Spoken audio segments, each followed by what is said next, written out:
Section 1. You will hear a woman phoning the secretary of a cycling club to find out about becoming a member. First, you have some time to look at questions 1 to 6.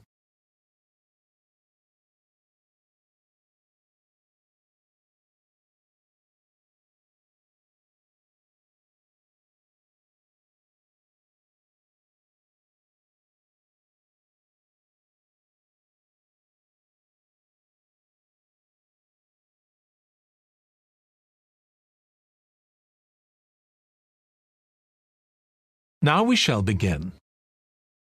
You should answer the questions as you listen because you will not hear the recording a second time. Listen carefully and answer questions 1 to 6. Hello, South City Cycling Club. Oh, hi. I want to find out about joining the club. Right, I can help you there. I'm the club secretary and my name's Jim Hunter. Oh, hi, Jim. So, are you interested in membership for yourself? That's right. Okay, well, there are basically 2 types of adult membership. If you're pretty serious about cycling, there's the full membership. That costs $260, and that covers you not just for ordinary cycling, but also for races both here in the city and also in other parts of Australia. Right. Well, I'm not really up to that standard. I was more interested in just joining a group to do some cycling in my free time. Sure, that's why most people join. So in that case, you'd be better with the recreational membership. That's $108 if you're over 19 and $95 if you're under. I'm 25. Okay, it's paid quarterly and you can upgrade it later to the full membership if you want to, of course. Now, both types of membership include the club fee of $20. They also provide insurance in case you have an accident, though we hope you won't need that, of course. No. Okay, well, I'll go with the recreational membership, I think. And that allows me to join in the club activities and so on? That's right. And once you're a member of the club, you're also permitted to wear our kit when you're out cycling. It's green and white. Yes, I've seen cyclists wearing it. So can I buy that at the club? No, it's made to order by a company in Brisbane. You can find them online. They're called Jerry's. That's Jerriz. You can use your membership number to put in an order on their website. Okay. Now, can you tell me a bit about the rides I can do? Sure. So we have training rides pretty well every morning, and they're a really good way of improving your cycling skills as well as your general level of fitness. But they're different levels. Level A is pretty fast. You're looking at about 30 or 35 kilometres an hour. If you can do about 25 kilometres an hour, you'd probably be level B. And then level C are the novices who stay at about 15 kilometres per hour. Right. Well, I reckon I'd be level B. So when are the sessions for that level? There are a couple each week. They're both early morning sessions. There's one on Tuesdays, and for that one you meet at 5:30 a.m, and the meeting point's the stadium. Do you know where that is? Yes, it's quite near my home, in fact. Okay, and how about the other one? That's on Thursdays. It starts at the same time, but they meet at the main gate to the park. Is that the one just past the shopping mall? That's it. Before you hear the rest of the conversation, you have some time to look at questions 7 to 10.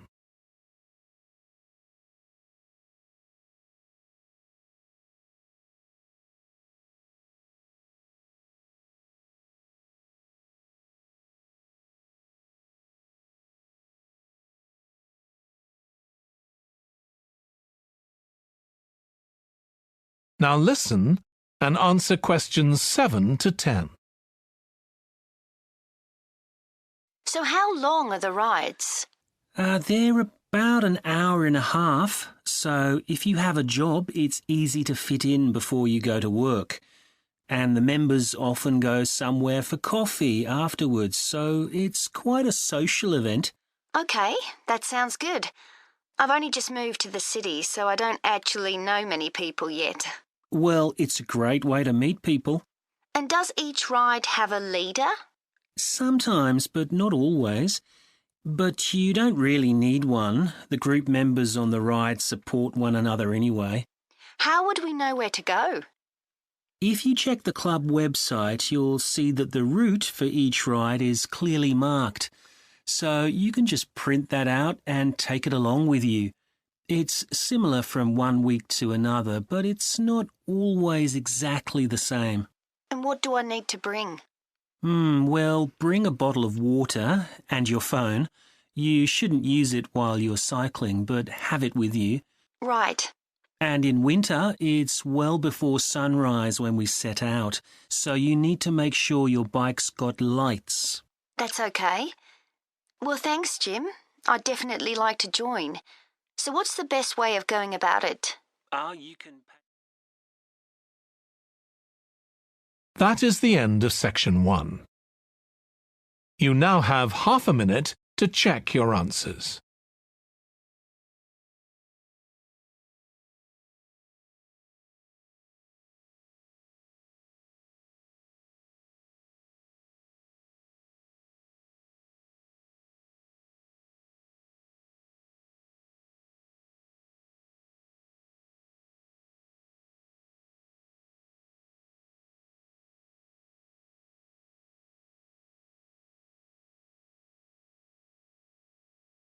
Now turn to section 2.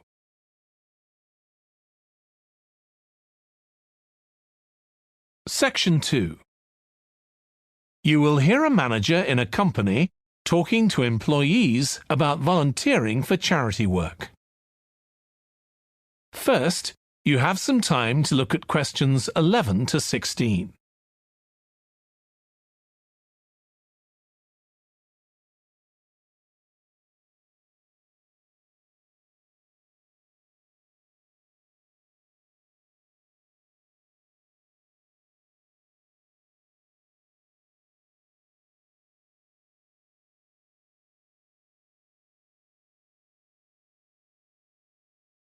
Now listen carefully and answer questions 11 to 16. Thanks for coming, everyone. Okay, so this meeting is for new staff and staff who haven't been involved with our volunteering projects yet. So, basically, the idea is that we allow staff to give up some of their work time to help on various charity projects to benefit the local community. We've been doing this for the last 5 years, and it's been very successful. Participating doesn't necessarily involve a huge time commitment. The company will pay for 8 hours of your time. That can be used over 1 or 2 days all at once, or spread over several months throughout the year. There are some staff who enjoy volunteering so much, they also give up their own free time for a couple of hours every week. It's completely up to you. Obviously, many people will have family commitments and aren't as available as other members of staff. Feedback from staff has been overwhelmingly positive. Because they felt they were doing something really useful, nearly everyone agreed that volunteering made them feel more motivated at work. They also liked building relationships with the people in the local community and felt valued by them. 1 or 2 people also said it was a good thing to have on their CVs. One particularly successful project last year was the Get Working project. This was aimed at helping unemployed people in the area get back to work. Our staff were able to help them improve their telephone skills, such as writing down messages and speaking with confidence to potential customers, which they had found quite difficult. This is something many employers look for in job applicants. and something we all do without even thinking about every day at work. We've got an exciting new project starting this year.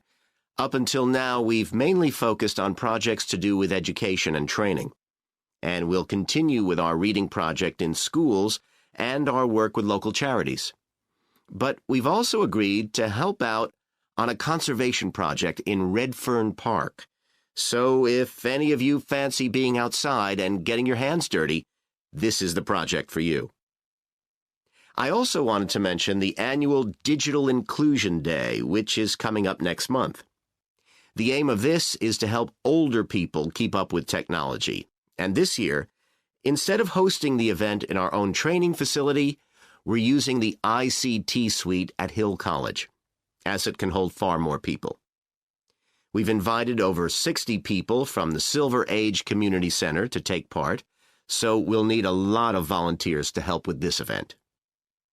If you're interested in taking part, please go to the volunteering section of our website and complete the relevant form.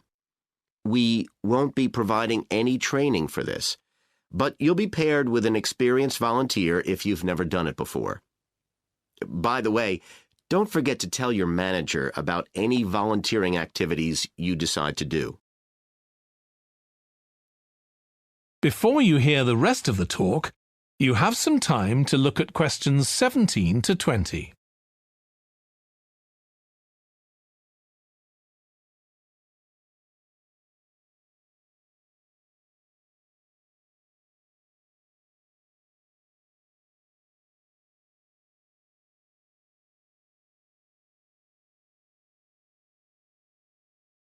Now listen and answer questions 17 to 20. The participants on the Digital Inclusion Day really benefited. The majority were in their 70s, though some were younger, and a few were even in their 90s. Quite a few owned both a computer and a mobile phone, but these tended to be outdated models.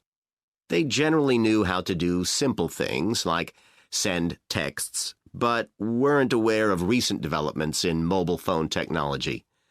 A few were keen to learn, but most were quite dismissive at first. They couldn't see the point of updating their skills. But that soon changed.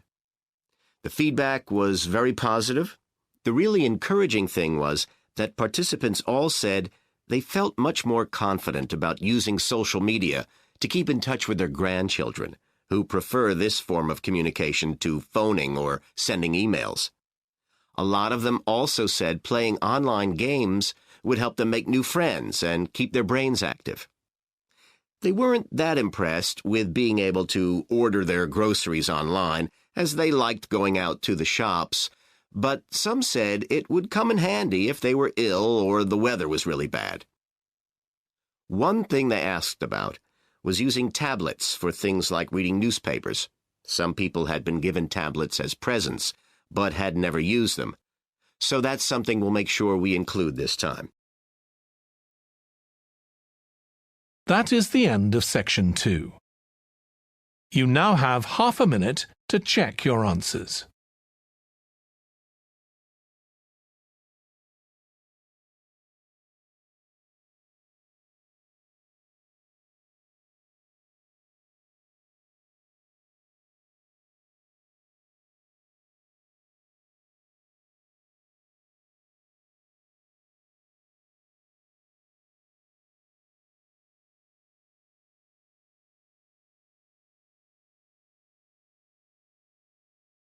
Now turn to section 3.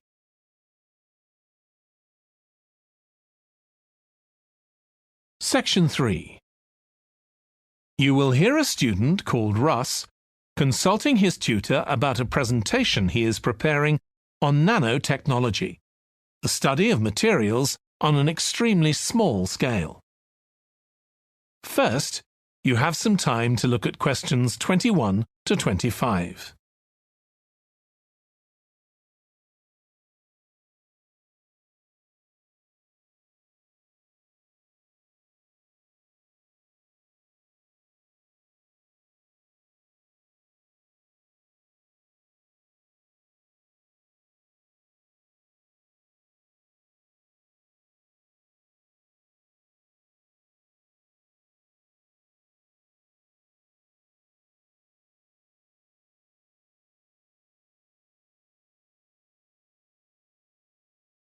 Now listen carefully and answer questions 21 to 25. Come in, Russ. Thank you. Now, you wanted to consult me about your class presentation on nanotechnology. You're due to give it next week, aren't you? That's right, and I'm really struggling. I chose the topic because I didn't know much about it and wanted to learn more, but now I've read so much about it, in a way there's too much to say. I could talk for much longer than the 20 minutes I've been allocated. Should I assume the other students don't know much and give them a kind of general introduction? Or should I try and make them share my fascination with a particular aspect? You could do either, but you'll need to have it clear in your own mind. Then I think I'll give an overview. OK. Now, one way of approaching this is to work through developments in chronological order. On the other hand, you could talk about the numerous ways that nanotechnology is being applied. You mean things like thin films on camera displays to make them water repellent and additives to make motorcycle helmets stronger and lighter? Exactly. Or another way would be to focus on its impact in one particular area, say medicine or space exploration. That would make it easier to focus. Perhaps I should do that. I think that would be a good idea. Right. How important is it to include slides in the presentation? They aren't essential by any means, and there's a danger of tailoring what you say to fit whatever slides you can find. While it can be good to include slides, you could end up spending too long looking for suitable ones. You might find it better to leave them out. I see. Another thing I was wondering about was how to start. I know presentations often begin with, first I'm going to talk about this, and then I'll talk about that. But I thought about asking the audience what they know about nanotechnology. That would be fine if you had an hour or two for the presentation, but you might find that you can't do anything with the answers you get, and it simply eats into the short time that's available. So maybe I should mention a particular way that nanotechnology is used to focus people's attention. That sounds sensible. What do you think I should do next? I really have to plan the presentation today and tomorrow. Well, initially, I think you should ignore all the notes you've made, take a small piece of paper and write a single short sentence that ties together the whole presentation. It can be something as simple as, nanotechnology is already improving our lives. Then start planning the content around that. You can always modify that sentence later if you need to. OK. Before you hear the rest of the discussion, you have some time to look at questions 26 to 30.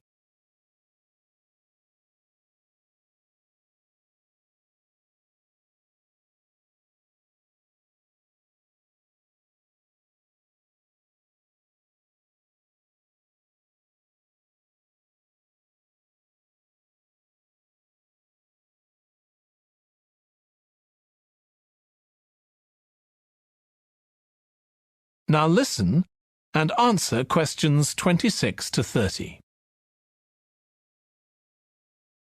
OK, now let's think about actually giving the presentation. You've only given one before, if I remember correctly, about an experiment you'd been involved in. That's right. It was pretty rubbish.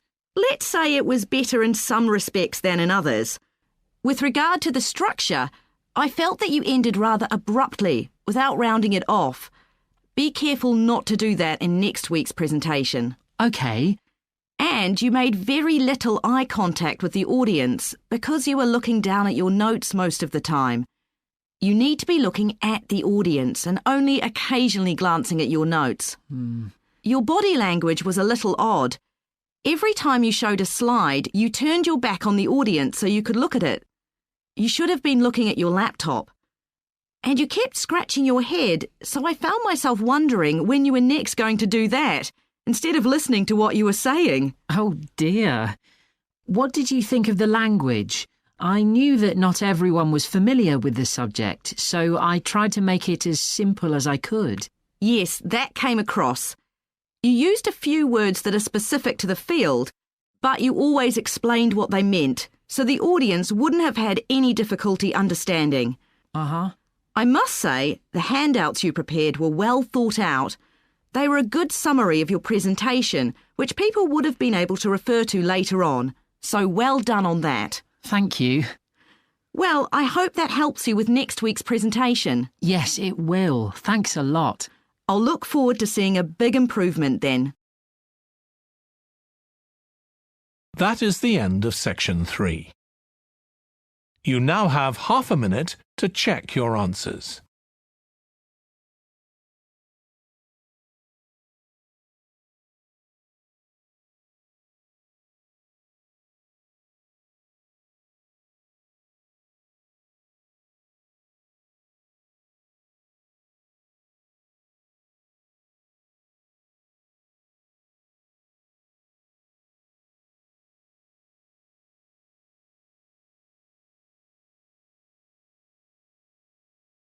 Now turn to section 4.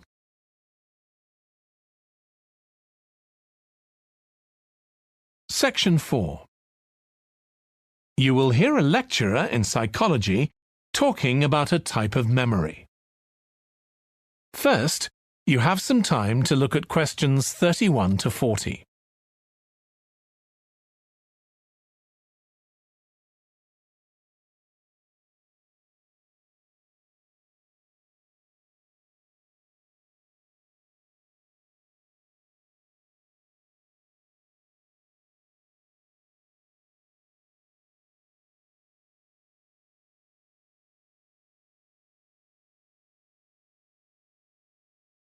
Now listen carefully and answer questions 31 to 40. Today, we'll be continuing the series of lectures on memory by focusing on what is called episodic memory and what can happen if this is not working properly. Episodic memory refers to the memory of an event or episode. Episodic memories allow us to mentally travel back in time to an event from the past. Episodic memories include various details about these events. For example, when an event happened and other information such as the location. To help understand this concept, try to remember the last time you ate dinner at a restaurant. The ability to remember where you ate, who you were with, and the items you ordered are all features of an episodic memory. Episodic memory is distinct from another type of memory called semantic memory. This is the type of factual memory that we have in common with everyone else. That is your general knowledge of the world. To build upon a previous example, remembering where you parked your car is an example of episodic memory. But your understanding of what a car is and how an engine works are examples of semantic memory. Unlike episodic memory, semantic memory isn't dependent on recalling personal experiences. Episodic memory can be thought of as a process with several different steps of memory processing, encoding, consolidation, and retrieval. The initial step is called encoding. This involves the process of receiving and registering information which is necessary for creating memories of information or events that you experience. The degree to which you can successfully encode information depends on the level of attention you give to an event while it's actually happening. Being distracted can make effective encoding very difficult. Encoding of episodic memories is also influenced by how you process the event. For example, If you were introduced to someone called Charlie, you might make the connection that your uncle has the same name. Future recollection of Charlie's name is much easier if you have a strategy to help you encode it. Memory consolidation, the next step in forming an episodic memory, is the process by which memories of encoded information are strengthened, stabilized, and stored to facilitate later retrieval. Consolidation is most effective when the information being stored can be linked to an existing network of information. Consolidation makes it possible for you to store memories for later retrieval indefinitely. Forming strong memories depends on the frequency with which you try to retrieve them. Memories can fade or become harder to retrieve if they aren't used very often. The last step in forming episodic memories is called retrieval, which is the conscious recollection of encoded information. Retrieving information from episodic memory depends upon semantic, olfactory, auditory, and visual factors. These help episodic memory retrieval by acting as a prompt. For example, when recalling where you parked your car, you may use the colour of a sign close to where you parked. You actually have to mentally travel back to the moment you parked.